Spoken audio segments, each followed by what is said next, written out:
Saratoga Springs police are on the defensive tonight after accusations of police brutality. It started early Saturday morning near Caroline Street and Broadway when a police officer said that he saw 21-year-old Daryl Mount shove a woman's head into a wall, then take off running when the officer approached him. Our Brendan Lewis continues to follow this story for us. Brendan, what are police saying happened after that? Oh, Greg, they say he ran into a nearby construction site and either fell or jumped 20 feet into an alley where he was severely injured. His family, though, claims the officer assaulted him. Tonight, the Spa City police chief says their investigation couldn't back up those claims.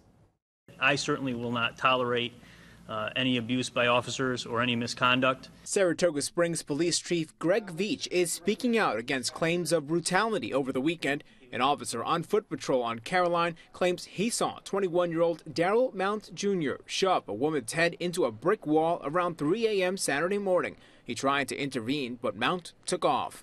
Police say one officer came down this alleyway in pursuit of Mount. Mount then came over here and supposedly went up over the fencing and continued on down by the scaffolding. The officers did not see Mr. Mount once he got into the scaffolding area, and we have no witnesses that saw anything between when the officers ran into the alley and when he was found. Within minutes, officers found him in an alley near Gaffney's. Police say he was initially handcuffed and then they were taken off because of his serious injuries.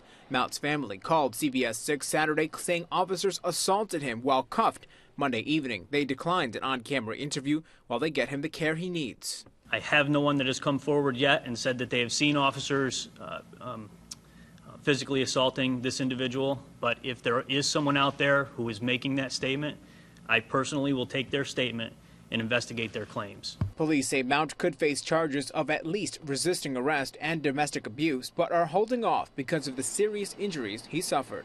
That's the only reason charges have not been formally filed at this point. We believe that charges can wait until Mr. Mount improves. We hope that he does. Now, I spoke with Albany Med about an hour ago. They tell me Mount is in critical condition. His family says he was on life support. Police say the woman who was supposedly assaulted by Mount sustained minor injuries and was uncooperative with officers. Live in the studio, Brandon Lewis, CBS 6 News.